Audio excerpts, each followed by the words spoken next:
Bonjour à tous, bienvenue sur le plateau TV Veto Inside en direct du congrès à VAC de Lille. Aujourd'hui, j'ai l'honneur d'accueillir justement les représentants de la VAC et donc Dan Rosenberg et Jean-François Rousselot. Bonjour Dan. Bonjour Valérie. Tu es vice-président délégué à la formation des formateurs et à l'innovation pédagogique. Quel titre, hein? Je l'ai dit, je l'ai trouvé. Et Jean-François, tu es président de la VAC. Quelle responsabilité. Effectivement, mais un très beau rôle qui te va très bien. Parce Merci. que tu le mérites. Donc, et que tu le vaux bien. Donc, en tout cas, aujourd'hui, je voudrais partager avec vous, justement, ce titre, qui est très accrocheur. Justement, qu'est-ce qui fait courir la VAC pour partager les enjeux et les ambitions de la VAC. Jean-François, on est en plein cœur du congrès à VAC de Lille. La VAC fête ses 65 ans cette année. Un très beau congrès qui va battre tous les records d'affluence et de fréquentation, mais aussi de présence. C'est une très très belle récompense pour tous ceux qui ont organisé ce congrès, qui avaient pour ambition des rencontres entre tous les acteurs de la santé, du bien-être des animaux de compagnie. Et je dois dire, évidemment, je suis très très heureux de cette belle réussite. Mais cette réussite, elle est aussi, doit être accompagnée aussi de d'autres réussites, celle des formations de nos sections régionales, de nos groupes d'études, de nos éditions. Ceci dit, la pause laurier, ça n'existe pas chez nous et la révolution est permanente et nous sommes déjà en train de réfléchir à l'avenir, de courir. Certes, Oui. mais d'essayer de courir avec, en réfléchissant et en essayant de voir ce qui va être le plus efficace pour l'avenir de notre profession, pour l'avenir des soins aux animaux de compagnie. On peut prendre un exemple, parce qu'il est au cœur de notre métier, c'est la formation et c'est la pédagogie.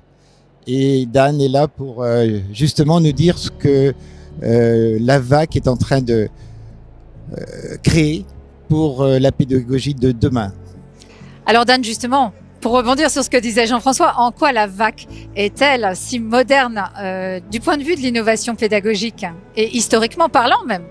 Valérie, tu as tout à fait raison de parler d'historiquement. Parce que avant d'être moderne, il faut avoir des racines.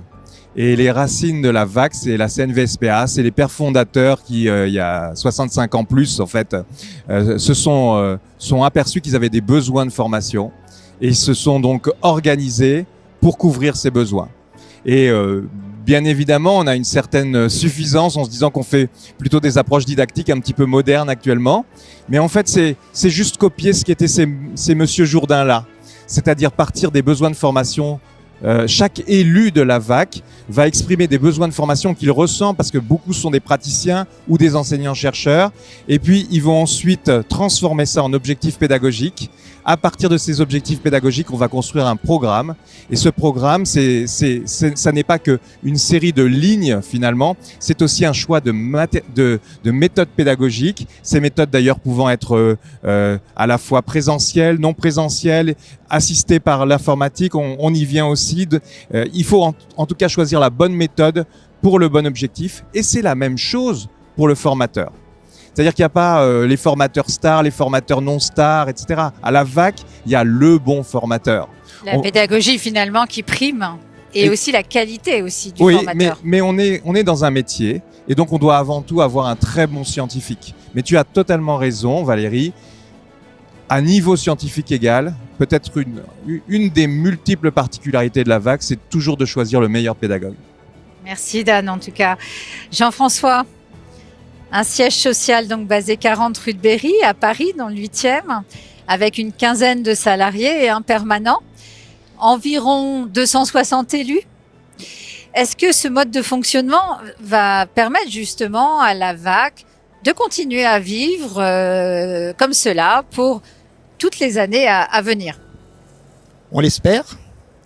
On l'espère parce que cette synergie entre l'impulsion créatrice qui vient des élus, et puis la réalisation pratique grâce à nos salariés, c'est quelque chose qui est extrêmement important pour organiser l'ensemble de nos formations et un peu plus, aussi rentrer dans les dossiers qui gravitent autour des formations.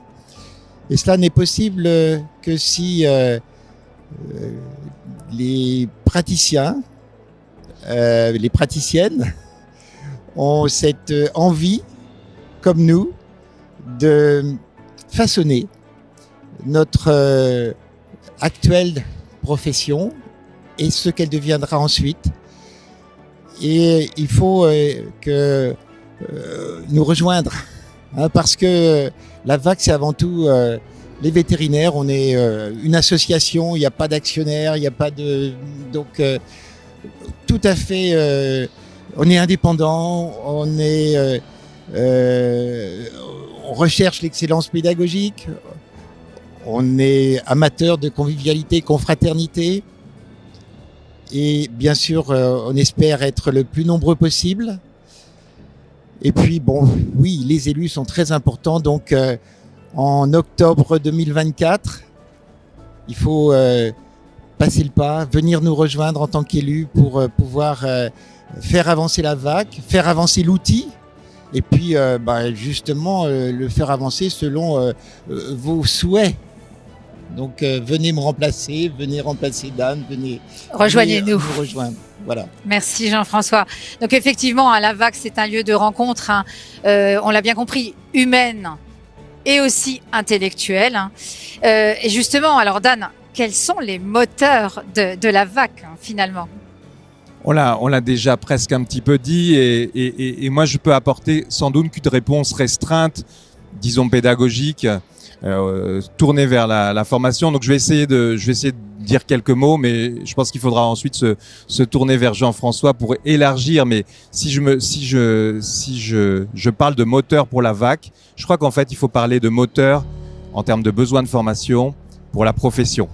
Moi, je me suis baladé dans ce congrès, j'ai participé à un certain nombre d'interventions. J'étais complètement estomaqué par la tension de formation, de désir de formation de notre profession. Je trouve que on doit s'enorgueillir de ça. Et donc cette profession, elle est belle par ça, parce qu'elle a envie de progresser en permanence et elle a envie de progresser de manière indépendante, pas de discours orienté, une ouverture d'esprit scientifique et en même temps produire des données aussi récentes que possible, aussi objectives que possible. Et je crois que de ce besoin-là qu'a la profession, eh bien, face à ce besoin, la VAC est là et le moteur de la VAC, c'est en tout cas pédagogiquement, c'est de servir ce besoin de formation. Merci Dan et Jean-François. Alors pour compléter un peu le discours de Dan, justement. Dès lors qu'on s'intéresse à l'aspect technique et scientifique de notre profession, on en vient à découvrir bien d'autres aspects et à s'y intéresser et à se dire, mais là aussi, nous praticiens, praticiennes, nous avons notre mot à dire. Le médicament, l'éco-responsabilité, qui est à l'instant pour la première fois ici, on a créé à la VAC un petit groupe pour essayer de dégager ce qui est raisonnable et raisonné. Bien d'autres sujets, la biodiversité également, enfin tout un ensemble d'éléments qui font que notre association est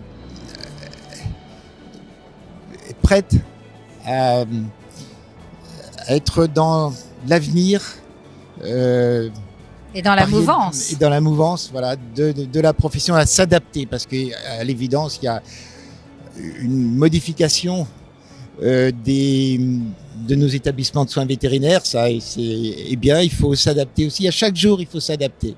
Nous essayons, élus, de faire ce pas vers l'avant pour que la VAC soit toujours aussi performante. En tout cas, merci beaucoup Jean-François, merci Dan pour votre partage et votre éclairage sur les valeurs de la VAC l'historique de la VAC, 65 ans, c'est pas rien. Et 65 ans, je pense que c'est le plus beau gage de pérennité, finalement, dans le cœur de la profession. Et c'est bien ce que je retiens, en tout cas, c'est que vous êtes vraiment à l'écoute des attentes, des praticiens, en termes non seulement de pédagogie, d'excellence de la pédagogie et cette soif d'apprendre qu'on a tous. Et merci d'être là depuis tant d'années et de continuer à être là pour la profession. Dan, un petit mot de la fin aussi peut-être? Non, mais merci. Ce mot de 65 ans, ça peut donner l'impression de se reposer sur les lauriers. Et je crois vraiment que c'est vraiment pas ça. Et en vous écoutant finalement tous les deux, je pense que c'est à la fois une association qui a ces 65 ans-là, mais qui est très très jeune finalement. Exactement, c'est dans la tête de toute façon. Et qui court, mais sans s'essouffler. Tout à fait. Intelligemment. Tout à fait, exactement. Et avec profit pour notre profession, qui est une magnifique profession. Ouais, et une confraternité qu'on retrouve rarement, même dans d'autres professions, même dans le domaine de la santé. Et je crois que c'est une force. Et c'est vous qui arrivez à fédérer aussi énormément ces forces de la profession. Y compris mettre en valeur des praticiens qui sont aussi artistes ou grands sportifs. C'est ce qu'on a fait tout au cours de ce congrès aussi. Et ça, c'est vraiment très sympathique. En tout cas, merci à vous. Bravo pour ce magnifique congrès. Je pense que vous allez faire beaucoup d'heureux. Et très belles années encore à venir auprès de la VAC. Et puis pour toute question que vous auriez sur la VAC, eh bien n'hésitez pas à aller sur le site internet de la VAC. Et on espère tous que vous aurez partagé cette expérience de ce congrès et que vous rejoindrez aussi l'association parce que c'est très riche en termes de valeurs et en termes de partage. Merci à tous les deux. Merci Valérie. Merci.